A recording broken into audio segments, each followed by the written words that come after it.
We were listening to all that then, Kosho. I think that like the last few minutes were definitely, in my mind was breaking down. So I guess the thing I would say to you, like Kosho, would you be open to understanding more fully what Alan is setting forth as to how, I'm just trying to put it into like as much layman terms as I can, as to how the system that we have access to can't be validated to be the coordinate system that is based on what would be the accurate data. How about this? I like Alan. I like him a lot. Okay? So here's what can happen. Why don't me and Alan together go over what is given to us by GPS? So, Alan might not know some stuff. I might not know some stuff. Why don't we together go over what is given to us by GPS? What's given to us, and we can discover all together what it is we know about GPS, right? So we can go over the information that's given to us, because I think that if it's done that way, I think all of us will realize that the one that's GPS aside from other uh, bits of data is that GPS is almost entirely um, how do you say its merit is based on the data that's given to us. Meaning, like, what's given to us isn't just, hey, by the way, this is where you are, blah blah blah blah. What's given to us is bits of data that, only interpreted correctly, tell you the positions and the distances and this type of thing. So I think that and if we do this in a way that's not like competitive and not like aggressive and whatever. If we talk about this in a way that's sort of cooperative, we can kind of go over together what GPS is, what data means, and um, if that makes any sense. I think that might be more useful to most people. Yeah, do you want to do it now? No, I cannot do it now. I can't do it now. I can't do it now, Alan. But Yeah, we're gonna start a you called me out 4-hour. like that. We're gonna start a 4-hour event right now. Get ready.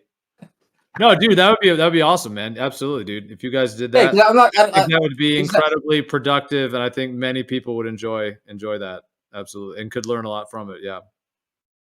Yeah, that sounds dope.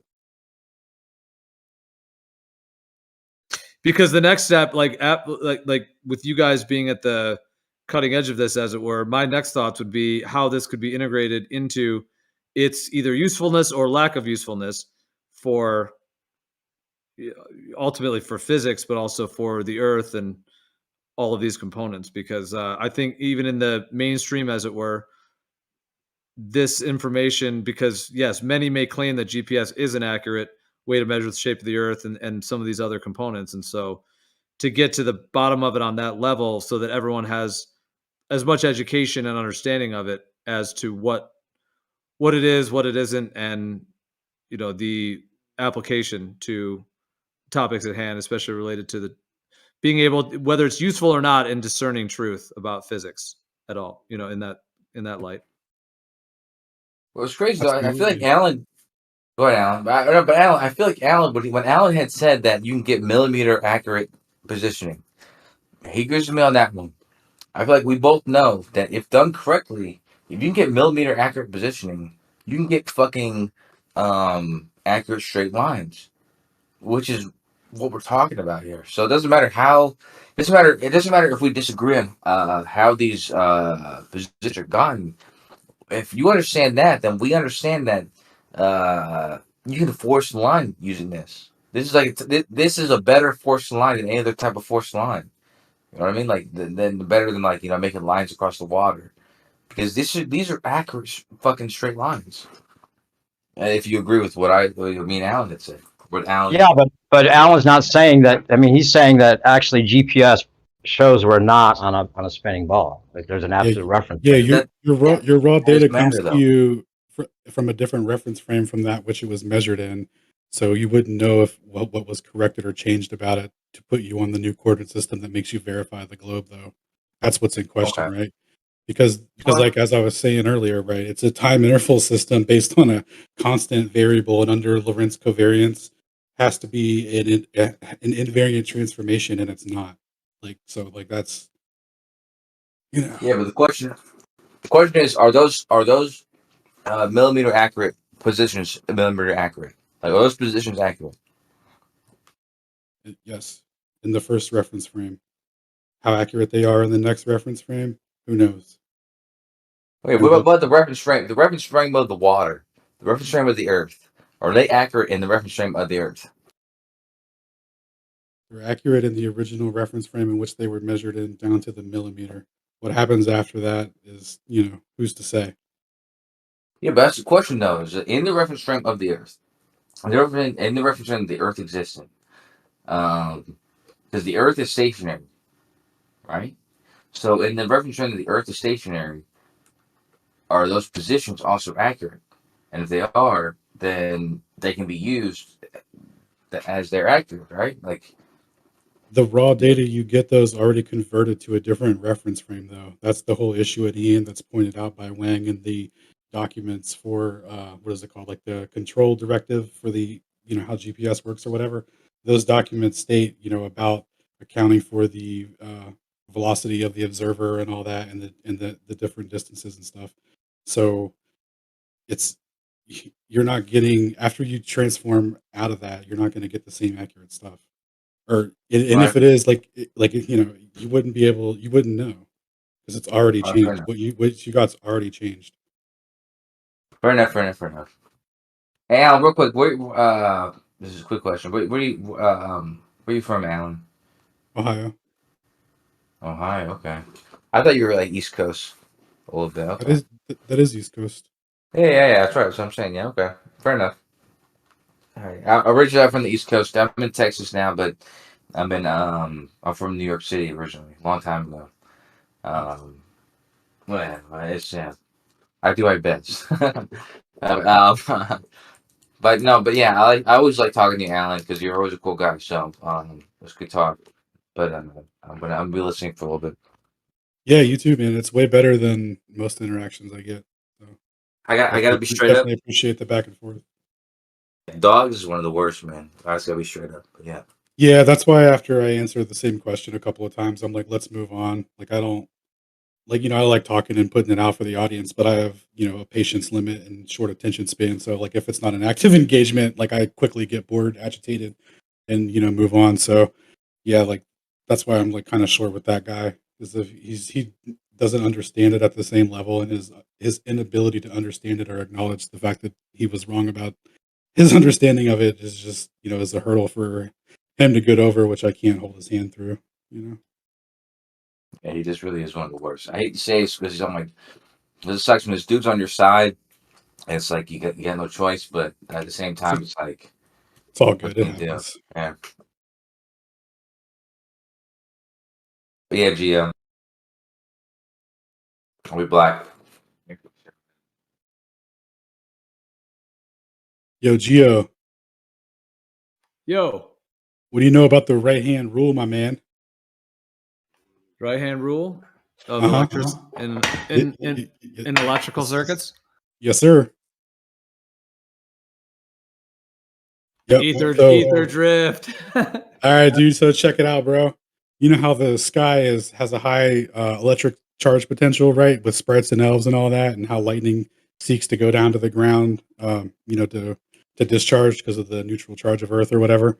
So there's this, clear relationship where there's a high charge potential at the top, so a downward electric current coming down to the Earth. With me so far?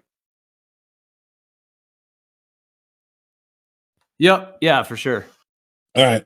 So if you hold your thumb upside down and you follow the right hand rule, the curvature in which your fingers are going, they're going east to west. So the magnetic field is generated by the sky and the electric charge potential in the sky and the downward current. the toroidal field is generated by that, right?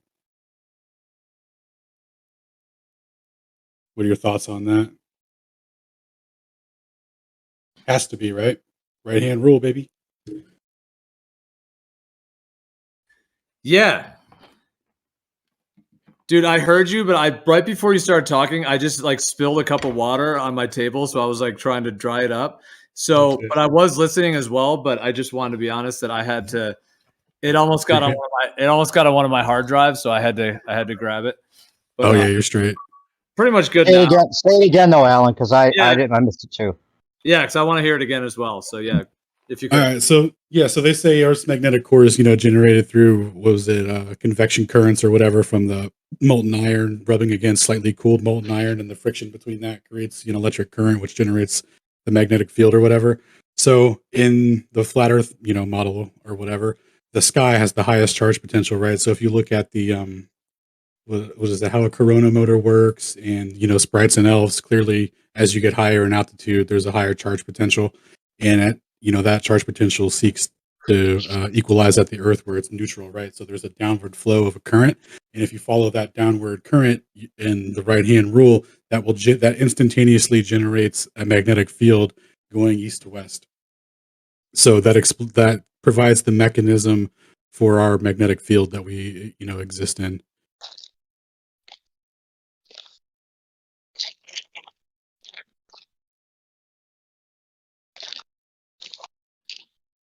Downward current of the sky. Oh. Did you get that, Gio? Yeah.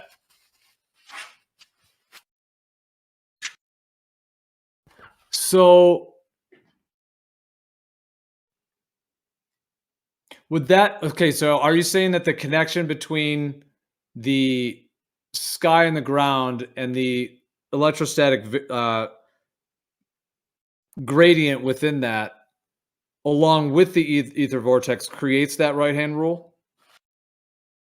Yeah, so the charge potential, when it's traveling, right? So when it's seeking, when you see like sprites and elves going off, you're seeing like a violent excitation, right? An acceleration of the charge potential.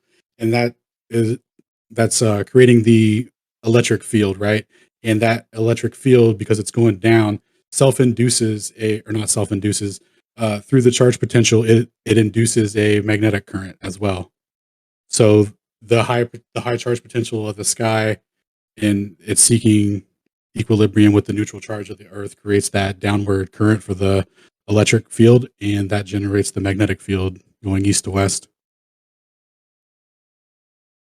Yeah. So do you think of the whole thing like as like under strain in a sense between the like the sky and the ground, those plates, and then that strain creates, when I'm using the word strain like that there's something about that tension and the yeah, because I think of that with shooting stars too and other celestial and lightning in its own way, to where that interconnection along with the vortex creates that effect that the magnetic field has that right hand rule kind of foundation to it.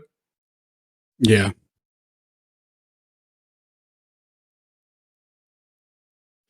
Yeah, that's what I was thinking. So then what, yeah, compared to what they try to describe it as the core of the earth. Yeah, because we don't really have a mechanism for it, but since we know that there's a bunch of electric charge up there, and that's there has to be a magnetic field when it's what's it called, accelerating. Yeah. Well, then what would your thoughts be on what the source of that is? Or like, meaning in their model, if it's coming from the core, as they try to say, but on an earth that's stationary and has a foundational planar geometry, like in your mind, where would that field come from? Like, is it from outside? Is it surrounding? Or is it within the medium? Or how would that be expressed in your mind? So it just creates a toroidal field from I would say from the center, from the North Pole or whatever. So there would be, let's see,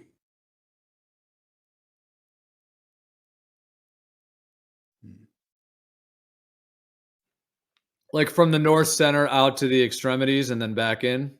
Right, like the interaction just creates the toroidal field, right? Because we live in a circular disc, probably, right? So following that, um, it would just like it would be like how the vortex starts or whatever. It would be centralized from that and then expanding outward in a toroidal field. So there, like whatever's at the North Pole, I think, is probably what holds all that charge potential. So I was kind of thinking about this, and this is just like, speculation station, right? So, you get your sill and all that, and the tree of life.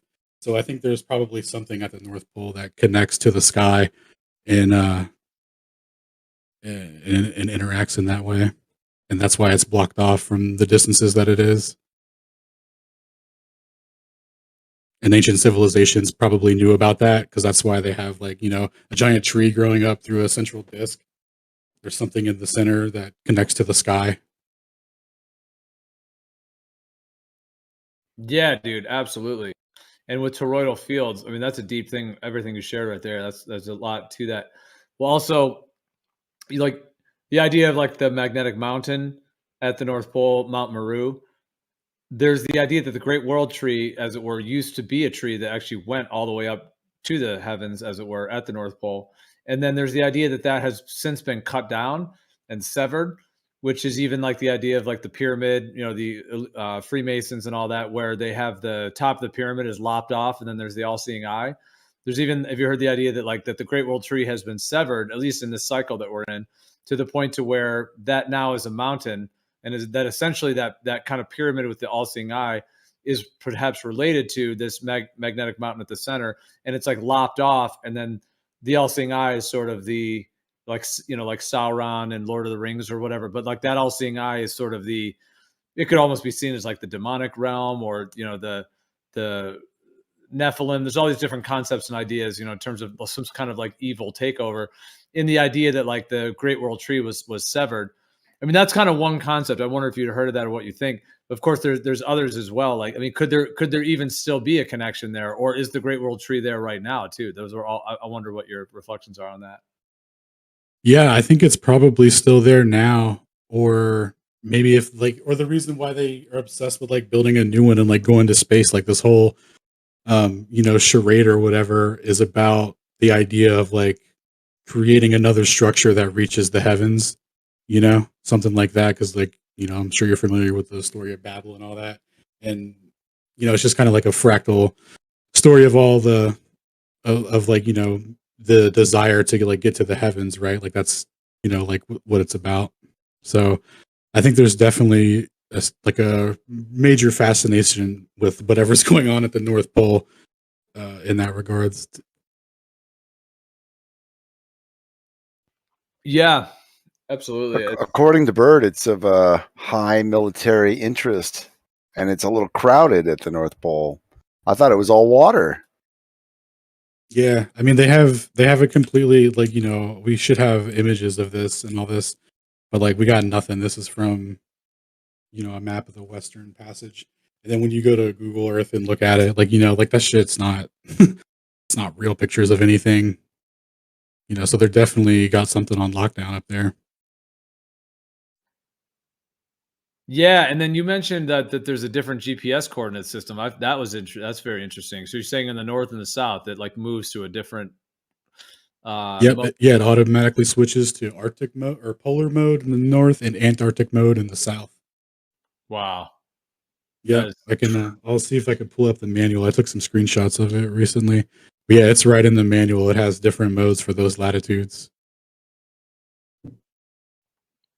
That's such a dead giveaway because yeah, especially if they don't want us up there. That's so classic, that it would all of a sudden not be accurate likely, meaning like when we use GPS, there is obviously a certain accuracy. You can walk around your house, it moves you around, you walk down your driveway, or when you're driving a car and all that stuff. So if they like even admit to those different modes, then what a perfect kind of cover story for them to not give us accurate travel data in the north and south. It's just like, boom. Like even if you make it there, you're not even going to have that as an option, GPS. No, yeah, not going to have it as an option.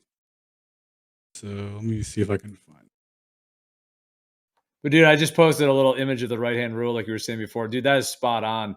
Yeah, exactly. With the magnetic field, which even that is a vortex in a way. Like you have the center of the toroidal field that moves up and around, and then you have the Right. Two intersecting vortexes in between charge potential. yeah. That's actually what they added to, or that's what Maxwell added to. Forget what equation it was, but that's what he added to it. He said that the electric field can self-induce a magnetic field with no charge potential between it, and there's never been any experimental evidence in the 150 years since the equation was changed to verify that claim. But yeah. Yeah. Alan, Well, if you keep this up, they're not going to give Doofus his bonus this month. He's very upset. Yeah, I'm not even reading chat, bro. Like we moved on from that. It's like beyond, like. Let me see if I can find that polar mode stuff, because yeah, it's a dead giveaway. Like you were saying, it's so obvious. It's like, oh, okay. So when you go there, it's just different for some reason. For reasons. There's some magnetic anomalies, so they have to adjust it. Yeah. They're not going to, of course, they're not going to give us accurate travel in those regions, but I mean, ultimately what's wild about this right-hand rule is that's actually my understanding of how electricity, like it's not electrons that are shooting through a wire. It's basically what this shows. It's a vortex field that essentially surrounds the wire, and then if you want to call it traversing through, but it's not really traversing through the wire in the way they claim in terms of electrons. It's my understanding it's like a field that's actually moving along it.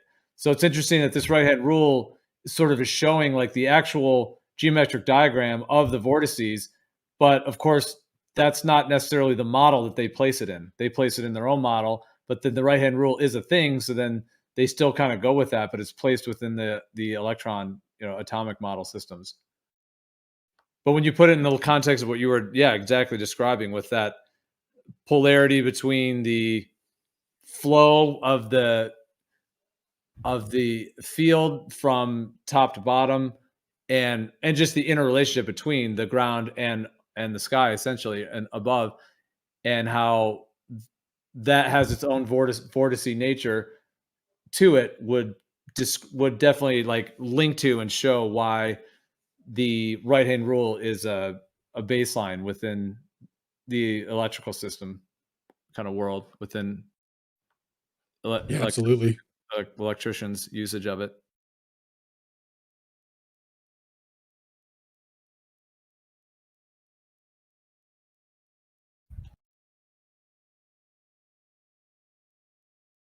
Yeah, you'll like this paper, man. I'll make a little excerpt of it, and I'll link you the whole thing. But it's basically the changes that Maxwell did to the four equations that are used to describe electricity and magnetism and the propagation thereof and all that.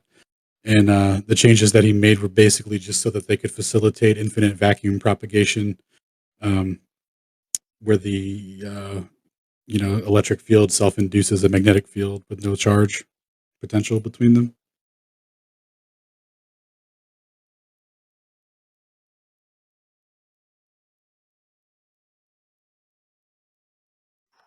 Nice. That's good stuff, man. See that image I just posted?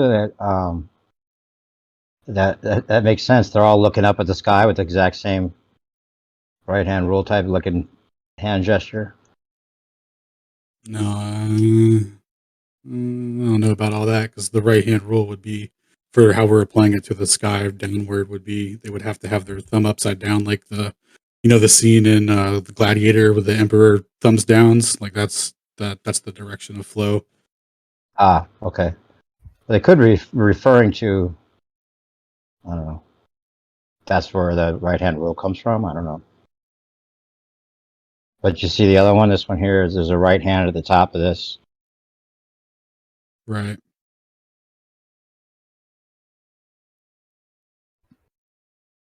I don't know.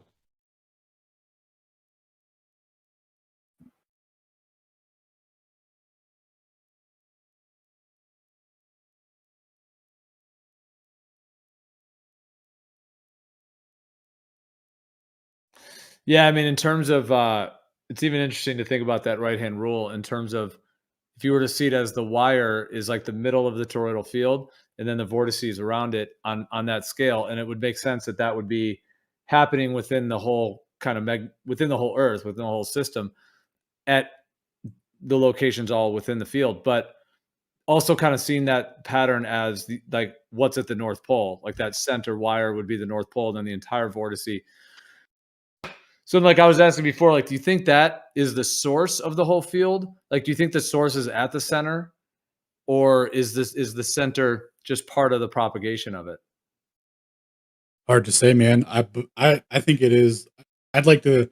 I only just started recently thinking about this because it was actually Zachary Zimbala from Globebusters who, on their gyroscope episode, brought this up, and it just like clicked so hard with me that like it just started making sense. But I'd like to think that there's something connecting the ground to the sky at the North Pole, based on absolutely nothing but just I want it. Dude, what if they were hiding that? That is massive. Yeah, they're hiding Yggdrasil, bro. I'm telling you. Like I was watching this new show called it's actually a pretty good show. I like it a lot. It's shoot, let me look it up. 1 second. It's a space ship, but it's one of those shows where it takes place in space. It's not about the space, you know what I mean, so to speak. So it's very interesting. Nice. Well, do you think? Oh yeah, the Foundation. Yeah. So in the Foundation, they have on this like core planet that the Empire facilitates all their space travel and all that stuff through. They built a giant tower that goes from their planet surface to the to the sky or whatever, and goes into space like for no reason. It's just completely unneeded, and they like even talk about how unnecessary it is to do it that way. But they were like, yeah, but we got to do it to flex to let everybody know what's up. So like, I definitely think these people are obsessed with whatever's connecting the ground to the sky or whatever's at the North Pole. I think they're absolutely obsessed with it. Like all the obelisk and phallic symbols, I think they're like, there's they're like, oh, there's a big phallic there, and they're just super into it. And even all the space rocketry to kind of launch up there as well in that whole story, the whole space. Yeah, yeah, it's all metaphorical too, right? Because they send like Greek gods up there to like go into the heavens or whatever. Like it's very weird. Like they name all their projects Apollo, Artemis, that kind of stuff.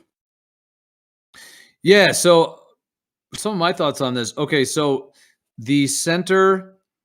Well, okay, if there was a tree, a Great World Tree that went all the way up to the center, and if Polaris, like, do you think Polaris is at the north? Because then there's the idea that if there was a tree going up there, wouldn't we, in theory, be able to see it, right, going up to Polaris? What are your thoughts on that? Oh, true. That would completely invalidate it. Yeah, dang, you just took away my thing going to the sky, bro. Dang it. Well, no, I still have it. I got you though. Because here's what I was gonna say. All right, so I wonder what you think of this idea because I've seen it this way, and I think a lot of the ancient legends and so on do as well. Okay, so the idea that we're on this earthly plane, as it were, and when you go to the North Pole, whatever is there or may be there, if it's the center of this whole realm, like the center of the magnetic field, like the hypertoroid in the center, like that actual center, could it be that, because a lot of the ancient legends talk about how when you enter into the north like that, there's different concepts of it, but there's a concept, I'll just describe it this way, almost like if it was like the plot for like a script for a movie or something. But I'm also describing it as being as an idea that this would be the case, would be that perhaps there is like the 4 islands and the 4 rivers and that whole concept, that is a way that it can be expressed. There could be another way in which that Mount Meru, the massive magnetic mountain, is there as well. Now, whether we see those as like the same physical type coordinates as we have here when in these lands that we're in is a whole nother question. But there's also all these like legendary like cities and worlds that exist at the North Pole, like Shambhala, Hyperborea. There's all these different these different, there's even Atlantis. There's those concepts as well. So what do you think of the idea, essentially, that once you enter into that northern region, perhaps like at certain areas of it or certain regions, it functions as like literally a portal of some sort or some kind of it's like entering into like the center of the field where like anything is possible. Now, whether that means it would be like a dream or whether it's like a trip or whether it's interdimensional, whatever that may be. But in that perspective, it doesn't necessarily take away the Great World Tree, because even though we can't see the Great World Tree from where we're at, the physical plane that we're at, what if when you enter into that north, there could be all It reveals kinds of it. possibilities. Yeah. It could then be revealed. Yes, exactly. It could then, you could enter into where that is there, and that is an actual reality. Yeah, so I really am on board with that because I get to keep my thing that connects the ground to the sky. So I'm in, dude. No, that could totally be something like that, man. 'Cause it's really up in the air because the fact that the coordinate systems change in those locations, it's like, all right, man, like they want us to know where they want us to be, or you know what I mean? Like they don't want us to have any way to reference anything that they say is legit up there. So it's if for some reason somebody did end up there, like the coordinate system would switch and they wouldn't be able to accurately discern where to go once they're in there. So for all intents and purposes, going in there with inertial navigation systems and current technology would be equivalent to going into a completely uncharted zone, you know? It would be the same as a new realm, basically. Well, there's even like the idea that like based on your frequency, as it were, is what allows you to access the different frequencies that are at the north or at the center there. Meaning there's like the idea that, because a lot of these ancient spiritual legends and traditions, and a lot of them were practices where like in a lot of different, like in the Vedics, they have these where they would be doing these practices, like these different kind of meditations and really like honing their frequency and their, spiritual practices to then get to a certain point in their own kind of spiritual journey, as it were, with their own frequency and kind of honing in their own mind in those ways, that they then would make these pilgrimages. Like it was, often like once a year type of thing, or even where they would make these pilgrimages to the north, where they're specifically guided, to traverse to a particular area, as it were.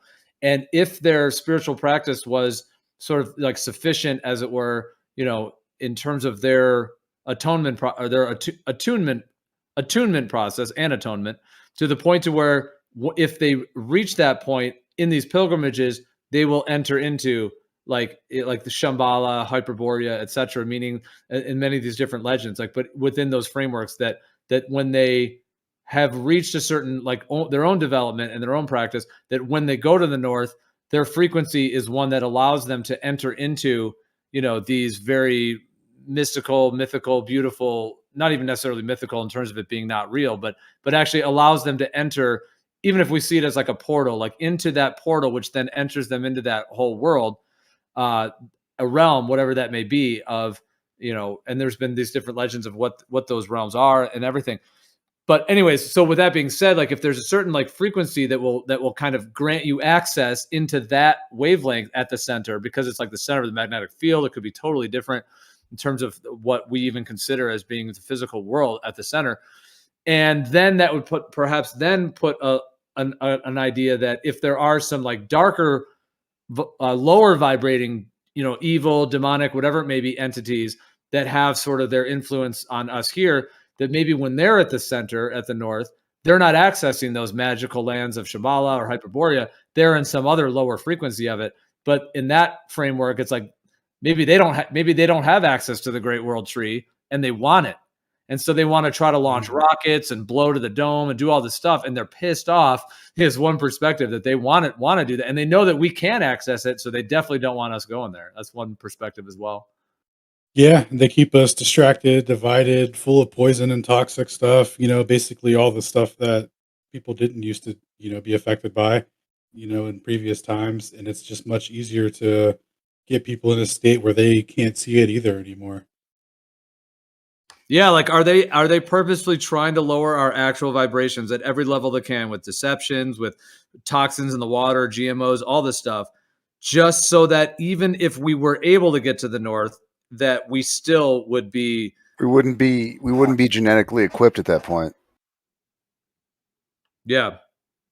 So Yeah. what it seems like they're doing is that they're systematically like poisoning and neutering our natural abilities. Like, you know, they put like these synthetic materials in our shoes starting in like 1960, and it ties our shoes up, it binds them up. So we our feet don't actually develop. So then we become dependent. Right. And every system is kind of like this, where they just keep introducing systems that neuter our natural abilities. And that includes poison, that includes food, that includes the education, it includes every aspect of economy and interaction that we have. Like it's all just they take one more step and then one more step and then one more step, and then eventually we become a farmed animal, of which, you know, become useful to them. So this is not something that just started. They've been doing this for a very long They time. perfected it, really. Oh, they have perfected it, but it's only because we are so powerful. Like even through perfection, we still, you know, if you take a GMO seed, it takes 3 to 4 generations for the GMO seed to return to its original form. So the information isn't necessarily stored in the seed. It comes from the space around it. Crazy. And then I believe Yeah. the human spirit is the same way, in that it's always seeking to return to its original self. And that unless they kill off all of our ability to reproduce entirely, they're not able to accomplish the goal they're trying to accomplish. They can try to circumvent, you know, but it's just not it's not sustainable, because if they do it too much, it's an act of war, and then they die because they're such a small minority. Or but if they continue what they're doing, they can, you know, through an act of attrition, they can they can kind of accomplish a similar goal without gaining too much attention. But the human spirit is just so strong that it's always seeking to, you know, even if you knock it down in one area. I mean, what do you think autism is? Autism is this person got poisoned or something like that, let's assume. And then what do you know? You know, if his vision goes bad, then his hearing is going to be great. You know, if one aspect, he can't do math or he can't communicate, well, guess what? He's going to be some kind of like genius, like Nikola Tesla or something like that. Like the spirit is always seeking to excel in any endeavor that it can achieve. And if you neuter one aspect of a human, they're going to excel in all the other aspects. And this is kind of their problem, is that we're just more of like pests that, you know, keep being better and better and better, and they can't really control it as much as they would like to.